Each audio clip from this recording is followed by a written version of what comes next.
नमस्ते डॉक्टर साहब, स्वागत है इस चैनल पर। उम्मीद है आपको मेरी पॉडकास्ट पसंद आ रही होगी। कृपया लाइक, सब्सक्राइब और शेयर करें। धन्यवाद। नमस्कार। आज की हमारी चर्चा एक बहुत ही बुनियादी सवाल से शुरू होती है। जिंदा होने का मतलब क्या है? What is it to be alive? एक पत्थर और एक पौधे में आखिर फर्क क्या है? किसी जीवित चीज में ऐसा क्या है जो निर्जीव में नहीं होता? और इसका जवाब बायोलॉजी की दुनिया में एक बहुत ही छोटे लेकिन पावरफुल आइडिया में छिपा है। द सेल, कोशिका। अच्छा। किसी भी चीज के जिंदा होने की शर्त है सेल का होना। यही वो फंडामेंटल यूनिट है जो लाइफ के कॉम्प्लेक्स ब्लूप्रिंट को होल्ड करती है। बिल्कुल। तो आज हम इसी cell, the unit of life chapter की गहराई में उतरेंगे। ये नीट एस्पिरेंट्स के लिए एक बहुत मजेदार और कंसेप्चुअल रिवीजन होने वाला है। हाँ, हम सिर्फ क्या है ये नहीं समझेंगे, बल्कि क्यों और कैसे है इस पर भी बात करेंगे। We'll explore the story of life from a simple prokaryotic design to the complex eukaryotic city. चलिए शुरू करते हैं। बिल्कुल। तो सबसे पहले a cell is what? परिभाषा तो कहती है fundamental, structural and functional unit of life, पर इसका असल मतलब क्या हुआ? इसका मतलब है कि एक अकेली कोशिका भी अपने आप में कह सकते हैं एक मुकम्मल जिंदगी है। It can have an independent existence. Independent existence? हाँ, वो खाना डाइजेस्ट कर सकती है, वेस्ट एक्सक्रीट कर सकती है, सांस ले सकती है। मतलब एक मिनिएचर लाइफ। इससे छोटा कुछ भी, जैसे सिर्फ एक न्यूक्लियस या माइटोकॉन्ड्रियन, वो अकेले जिंदा नहीं रह सकता। और इस छोटी सी दुनिया को देखने का सफर भी एक डिटेक्टिव स्टोरी जैसा रहा है। हाँ बिल्कुल। It all started with Antonio von Leeuwenhoek. Exactly, एक डच शॉपकीपर जिन्होंने पहली बार एक लाइव सेल देखा, पर वो सिर्फ एक झांकी थी। अच्छा। असली सुराग तो बहुत बाद में मिला, जब रॉबर्ट ब्राउन ने सेल के अंदर एक और गहरी चीज, न्यूक्लियस को खोज निकाला। और ये सब मुमकिन हो पाया माइक्रोस्कोप्स की वजह से, है ना? Of course, specially the electron microscope, जिसने सेल के अंदर की पूरी दुनिया ही खोल कर रख दी। इन्हीं खोजों ने फिर सेल थियरी की नींव रखी 1838 में जर्मन बोटैनिस्ट मैथियस श्लाइडन। हाँ, उन्होंने हजारों पौधों को देखने के बाद कहा कि it seems all plants are made of cells. मतलब ऐसा लगता है कि सारे पौधे कोशिकाओं से बने हैं। और लगभग उसी वक्त 1839 में एक और जर्मन साइंटिस्ट थियोडोर श्वान वो जानवरों पर स्टडी कर रहे थे। सही। और उन्होंने दो कमाल की बातें बताई। एक कि एनिमल सेल्स के बाहर एक पतली सी लेयर होती है, जिसे आज हम प्लाज्मा मेम्ब्रेन कहते हैं। करेक्ट। और दूसरी बात कि प्लांट सेल्स में सेल वॉल का होना एक यूनिक फीचर है। तो श्लाइडन और श्वान ने मिलकर एक theory the, All living things, plants and animals are composed of cells and their products. लेकिन इस कहानी में एक ट्विस्ट था। बिल्कुल। उनकी थियोरी ये नहीं बता पाई कि नई कोशिकाएं आती कहां से हैं। It was a huge missing piece. इस गुत्थी को 1855 में रुडोल्फ विर्चो ने सुलझाया।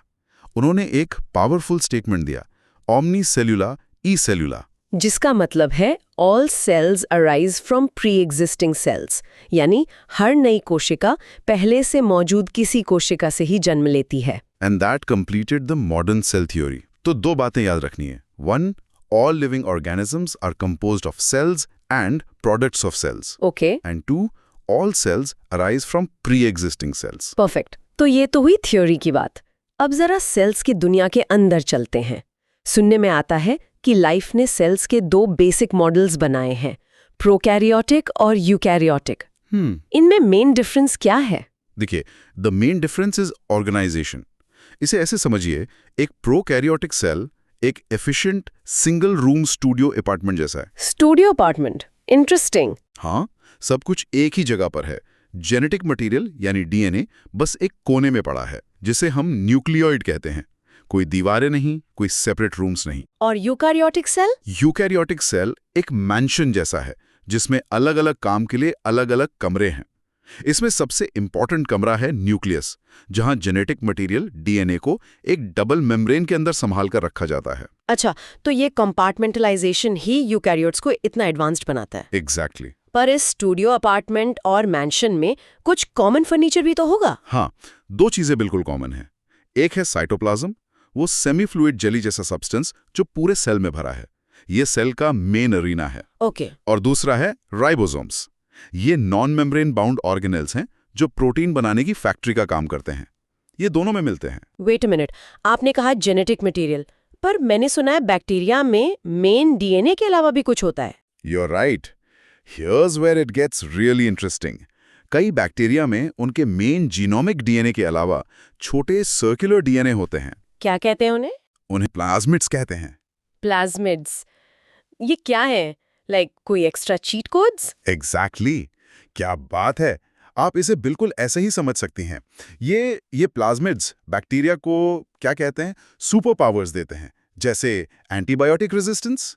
Wow. Imagine a bacterium getting a code that makes it immune to a drug. That's a plasmid at work. Amazing. So ये प्रोकैरियोट्स, ये स्टूडियो अपार्टमेंट्स हैं कौन-कौन? Bacteria, blue green algae, mycoplasma, PPLO, ये सब prokaryotes हैं। ये eukaryote से छोटे होते हैं और बहुत तेजी से मल्टीप्लाई करते हैं। और इनके स्टूडियो अपार्टमेंट के बाहर की दीवारें कैसी होती हैं? द सेल एनवेलप, वो एक 3 लेयर्ड सिक्योरिटी सिस्टम है। सबसे बाहर ग्लाइकोकैलिक्स, फिर सेल वॉल और सबसे अंदर प्लाज्मा मेम्ब्रेन। बिल्कुल, अगर लूज है तो स्लाइम लेयर और अगर मोटी और सख्त है तो कैप्सूल। इसी सेल एनवेलप के बेस पर क्रिश्चियन ग्राम ने बैक्टीरिया को ग्राम पॉजिटिव और ग्राम नेगेटिव में क्लासिफाई किया था। प्रोकैरियोट्स में एक और यूनिक स्ट्रक्चर का जिक्र आता है, मीजोसोम। What's that? मीजोसोम दरअसल प्लाज्मा मेम्ब्रेन का ही एक इनवर्ट फोल्ड है। ये बड़ा वर्सेटाइल है। ये सेल वॉल बनाने में, डीएनए को कॉपी करने में और रेस्पिरेशन में भी हेल्प करता है। Okay, so if prokaryotes are so successful and efficient, तो evolution को eukaryotic mansion बनाने की जरूरत ही क्यों पड़ी? Why change a winning formula? That's a fantastic question. It's about scale and complexity. एक स्टूडियो अपार्टमेंट एक इंसान के लिए ठीक है, पर आप स्टूडियो अपार्टमेंट से शहर नहीं बना सकते ना। सही बात है। For life to become multicellular, to create plants, animals, fungi, it needed specialization. अलग-अलग काम के लिए अलग-अलग कमरे चाहिए.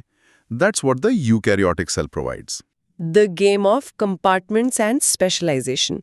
तो चलिए इस मेंशन का टूर करते हैं। सबसे पहले बाहरी दीवारों से शुरू करते हैं, सेल वॉल और cell membrane. Right. Plant cells में एक मजबूत सेल वॉल होती है जो सेल्यूलोज, हेमीसेल्यूलोज, पेक्टिन्स वगैरह से बनी होती है। ये उसे शेप और प्रोटेक्शन देती है। एनिमल सेल्स में ये वॉल नहीं होती।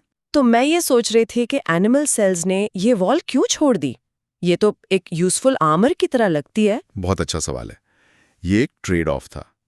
उस रिजिड वॉल को छोड़कर एनिमल सेल्स को कुछ ज्यादा कीमती मिला, मोबिलिटी एंड फ्लेक्सिबिलिटी। अच्छा। आप रिजिड ब्रिक लाइक सेल से मसल्स या नर्व्स नहीं बना सकती।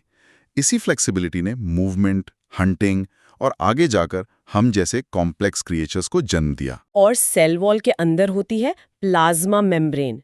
इसके बारे में फ्लूइड मोज़ेक मॉडल काफी फेमस है, उसे थोड़ा सिंपल शब्दों में समझाएंगे? श्योर। फ्लूइड मोज़ेक मॉडल, जिसे सिंगर और निकलसन ने 1972 में दिया था, उसे समझने का सबसे अच्छा तरीका है एक स्विमिंग पूल इमेजिन करना। ओके।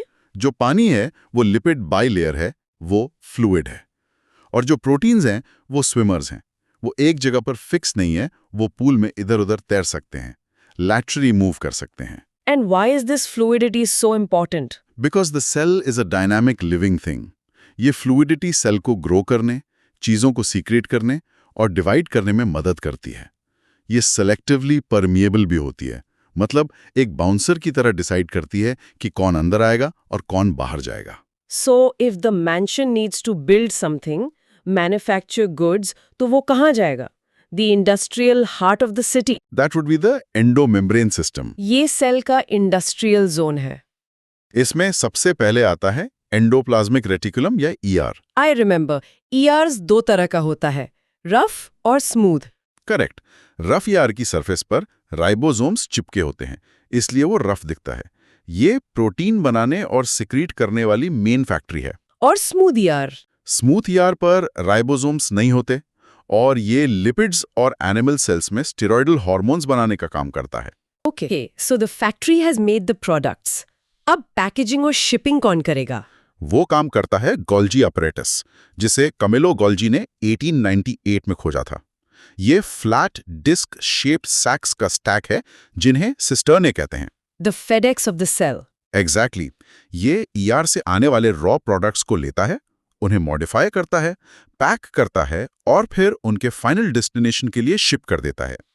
ये ग्लाइकोप्रोटीन्स और ग्लाइकोलिपिड्स बनाने की भी इंपॉर्टेंट साइट है। And what about the city's waste management and recycling plant? वो है लाइसोसोम्स। ये मेम्ब्रेन बाउंड बैग्स हैं जिनमें पावरफुल हाइड्रोलिटिक एंजाइम्स भरे होते हैं, जैसे lipases, proteases, कार्बोहाइड्रेजेस।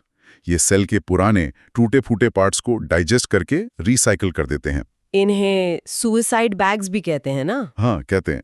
And there is one more part of this system जो प्लांट्स में बहुत बड़ा होता है, वैक्यूल्स। राइट। प्लांट सेल्स में एक लार्ज सेंट्रल वैक्यूल होता है जो सेल का 90% तक वॉल्यूम घेर सकता है। इसकी मेम्ब्रेन को टोनोप्लास्ट कहते हैं। Alright, the city is manufacturing, shipping, and cleaning. But where does all the energy for this come from? The city's power grid. That would be the mighty mitochondria, the powerhouse of the cell. ये double membrane bound structure है। Inner membrane अंदर की तरफ deep folds बनाती है जिन्हें Christie कहते हैं, जो सरफेस एरिया बढ़ाते हैं। और यहीं पर एरोबिक रेस्पिरेशन होता है। बिल्कुल। और एनर्जी करेंसी एटीपी बनती है। माइटोकॉन्ड्रिया के बारे में एक और बात बहुत फैसिनेटिंग है कि वो सेमी ऑटोनोमस हैं। They have their own DNA. Yes, and that's a massive clue about their past. Mitochondria के पास अपना सिंगल सर्कुलर डीएनए, कुछ आरएनए और 70S टाइप के राइबोसोम्स होते हैं, बिल्कुल प्रोकैरियोट्स की तरह। Wow. The leading theory is कि वो कभी फ्री लिविंग बैक्टीरिया थे जिन्हें अरबों साल पहले एक बड़े सेल ने निगल लिया था। एक पार्टनरशिप जिसने लाइफ का कोर्स ही बदल दिया। Incredible. प्लांट सिटीज में एक और एनर्जी सोर्स होता है, right? Solar farms. Exactly. Plastids ये सिर्फ प्लांट सेल्स और यूग्लिनॉइड्स में मिलते हैं।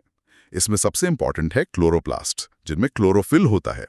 ये सेल्स सोलर पैनल्स हैं जो सनलाइट की एनर्जी को ट्रैप करके खाना बनाते हैं, फोटोसिंथेसिस। करेक्ट।